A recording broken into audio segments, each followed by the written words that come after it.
What is up, studs, and welcome to Ask MandR, episode 343. In this episode, we're going to be talking about the hottest topic, minifig variants, the potential for a May 4th promo with multiple minifigures, and much more. If you have a question or topic you want discussed on next week's episode, please drop in the comments section below. Hit the like button while you're there, subscribe if you're new, and let's get into it with our first question from Micah, who says, why did they change the color of the beard in the first place, in reference to the Qui-Gon Jinn beard variant debacle that's been going on for the past 2 or 3 weeks? And I assume the simple answer is they just mistakenly were producing it in reddish brown, and it was supposed to be regular brown, which is the color that we see rendered on the box, and so they just changed it to what was supposed to be the correct color. So it's kind of ironic to me that LEGO will do it here in a case where it's so minimal that nobody noticed for nearly a year, but won't do it in certain cases where it's like super obvious that it would make the thing more accurate. And, you know, that goes for Clone Troopers too with their prints and the whole debacle about that, right? But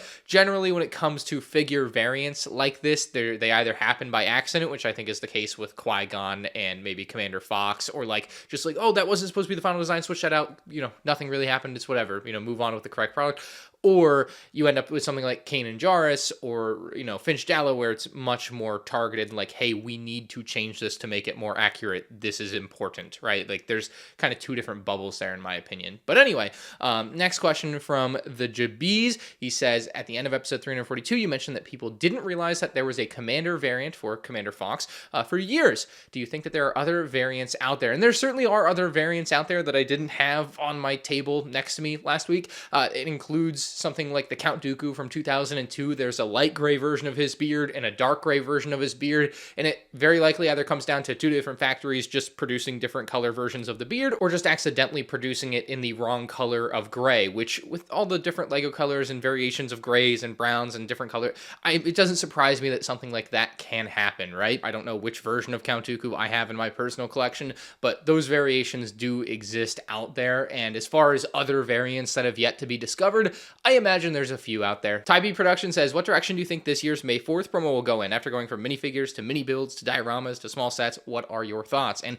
luckily there is a strong rumor out there about this year's May 4th promo, not of exactly what it is, but of what it will include. And that comes down to, I think, 191 pieces is what I remember in my head, and then 3 minifigures. Oh boy, we're back, department. Hey, we're putting in a claim. We're back. If they're all cool, unique, exclusive May 4th minifigures, hard to know, right? I've been obviously campaigning for a long time to get May 4th minifigs back. I hate when there's not an exclusive, cool, unique May 4th minifig. I just love that. It kind of built the aura of May 4th that was lost throughout the late 2010s to me and a lot of people. That being said, a lot of people, you know, seeing the UCS Jango Fett Slave 1 coming, the helmet and everything, are kind of pinholing this as potentially Jango Fett's apartment, which could potentially make sense as a May 4th promo. I'm not exactly sure minifigure-wise how you'd get to 3 figures with that. And the bigger issue is with a May 4th minifig, LEGO is very unlikely to make a unique mold for a promo like that. So you kind of can't include stuff like that, because my favorite comment, frankly, comes from Pawowskaby. Good luck pronouncing that. He says, what is your prediction on the May 4th promo this year? I personally think it's going to be a Palpatine's podium with Mas Amida and Sly Moore minifigures. And Mas Amida specifically would probably need a unique mold, and that just kind of crosses that out. As great of an idea as that is, probably the best idea for a Revenge of the Sith anniversary promo, you know, just getting a couple characters you never had before, plus Palpatine, like, that's a great promo. Hopefully we get a more concrete rumor within about a month. I'm sure it'll be exciting. I can't imagine, after last year's May 4th promo, some of my hope has been truly restored there, like that they can do something that's really cool that everyone likes, because everyone loved that, and it was really cool with that droid carrier. So was Aunt Beru's kitchen, but the Death Star that came in between, you know, making me waver a little bit. I was like, oh, I mean, it's neat, I guess, but like for a May 4th, like, premiere promo, I don't know about that. Imagine if it was a recreation of the old, like, San Diego Comic-Con 3 minifig, like, set things. That would be kind of neat. Probably not that, though. That's really outside of the box. Anyway, moving on to W. Bowers. He says, as the midi-scale acclimator recently released, do you think this could mean that we see a UCS version of the ship? Would look very nice next to the Venator. Love the content and keep it up. And I agree that it would look very, very nice next to the Venator. However, the midi-scale lineup to me generally feels like a way to make sets that people might want as a UCS set, but LEGO doesn't quite want to go that far with, or, you know, like the Invisible Hand. They're not making a UCS set of the Invisible Hand, let's be real. The Acclimator, they made the Venator, the Acclimator is not coming out while a Venator exists, certainly, but the Venator to me was quite a stretch. I think the acclimator's like, yeah, nah, you're not getting that one too. Like, that's way too off the beaten path as far as like how iconic something needs to be UCS, in my opinion. I think that's why MIDI scale is so great, is it allows us to get a lot of those ships and vehicles that we wouldn't have been able to get otherwise in any realistic form. A set like the Home One Mon Calamari Cruiser from this year is another great example of that. Like, they're just not making that as a UCS set. It doesn't, just because they made that as a small set doesn't mean they're going to make it as a big set. Now, you can look at other examples like a Millennium Falcon, like the Star Destroyer, like the Super Star Destroyer. Those are sets that they have made in the past as UCS Falcons. But basically, my point is there is no correlation to this thing. And generally, I would even really think the correlation is the opposite, especially when it comes to anything niche. That means they won't make that as a UCS set, and it's kind of more or less a replacement for it. We have quite a long comment here from Jamie. I don't really think I'm going to have anything to add to it, but I just felt like it was worth sharing with you guys because this really goes in depth explaining why transparent minifigs don't really work that well for LEGO. He says, I have a little bit more information on why transparent minifigs haven't been made yet. The plastic for transparent parts has been made from polycarbonate PC for a long time. PC will slowly bond to itself chemically over time. If you've ever tried to take a lightsaber blade out of a transparent cone, you will know it's significantly more difficult than other connections. This chemical bonding is why transparent torsos and hips were never made, because the arms, legs, and heads would fuse to them over time and crack or shatter if they were removed. Around 2018, LEGO began switching the plastic they used for transparent parts to MABS, M-A-B-S. Transparent parts made in MABS are slightly bluer than PC parts and more milky, as seen in the lightsaber blades especially, and that's a really good point. Those definitely are more milky now. I think everyone kind of noticed that over time.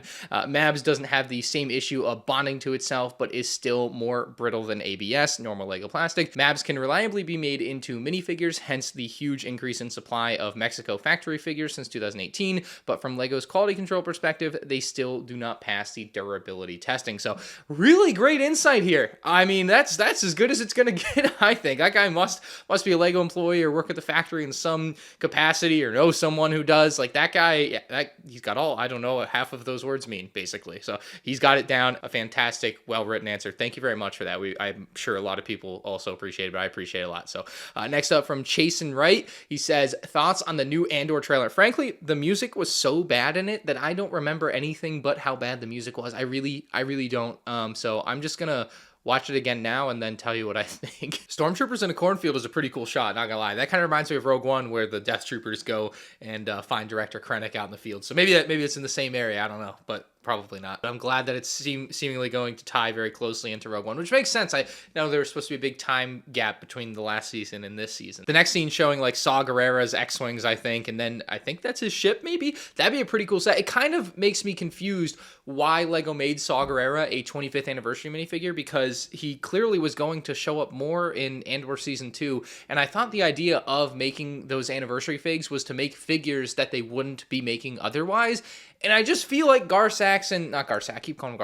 Gerrera very easily could have fit into a Saw Gerrera's X-Wing set, or Saw Gerrera's whatever shape that ship is set. You know, there's a couple options there, and I just don't understand why you wouldn't do that. Finally, they show K2SO like a minute into the trailer. I think he's supposed to be in the U-Wing set, and he's getting his own like buildable character set, so you'd hope they'd give him a little more of a spotlight if they're making full-on LEGO sets of him. The music still sucks. Trailer otherwise, visually, was pretty good. I'm excited for the show. Next up, though, Warhammer says, do you think the UTOT will be downsized like some previous sets? Mr. Warhammer, you don't think like a LEGO designer thinks, my guy. You see, you can't downsize something if you've never released it before. That's big brain LEGO designer moves right there. You can't complain that the UTOT is downsized, because it's the first one. It's the biggest it's ever been. So I expect it'll be about the size of the ATTE, though, right? It's going to be kind of tiny. I think it's 813 pieces, $140. But we'll see how big the build is when they actually release it. Next up from Epic Star Wars says, how many times will you see Revenge of the Sith in theaters this year? So yeah, in the last week or so, they announced that it's coming back on, I think, April 25th. They posted this really dope poster design, and I originally saw it in 2005 3 times in theaters. I imagine I'll probably try to hit the same mark. I don't go to the movies often, so I don't mind splurging a little bit for a movie that I absolutely love and adore, and really cemented my love for Star Wars as a kid. So I think 3 times is probably the right number. And 3 times is how many I've seen all of the modern Star Wars films in theaters. I would always go 3 times.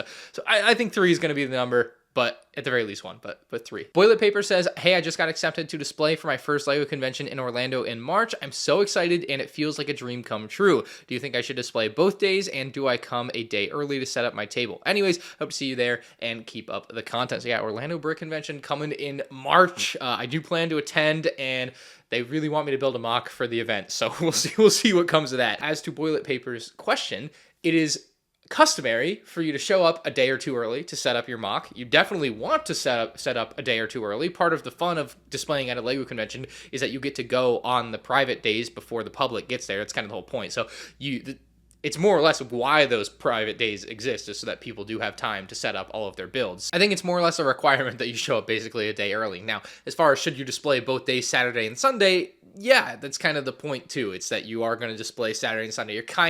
You're in for both days at that point. It's kind of the idea. Now, some people sometimes will leave on Saturday night, at some of these bigger conventions I've seen, and they got to take all their stuff if they got somewhere to be. But most people do stay both days. It does look kind of bad if someone leaves and then there's a big empty spot on the table. So it is, again, customary that you do stay for both days and display for both days the whole time, basically, if that is what you're doing. Now, if that's not what you're able to do and you have to leave a day early or whatever the case is, no one's really gonna give you a lot of crap for it, but it's very abnormal for people to do that. So just so you know there, I hope you enjoy your first time. Next question from Charlie. He says, if you could only ever get one, would you rather get a UCS Turbo Tank or UCS ATTE? And I think only because the UCS gunship exists, I would prefer to have the ATTE, just because I think I would love to have them both next to each other as kind of a Geonosis setup. But, Turbo Tank wouldn't be bad either, right? Derek says, do you think we will get a clone pilot with no fin in the V19 Torrent? And if we don't, where could I find a custom one? We are supposed to be getting one. That's the rumor at this point, that it is supposed to come with that Phase 1 finless clone pilot from Episode 2 and kind of complete what the UCS gunship should have had originally, right? Now, when it comes to the quality of that's the question, right? You've seen what they've done with a lot of their modern clone troopers. It might just be a bad version of that helmet anyway, and you're going to end up wanting a custom.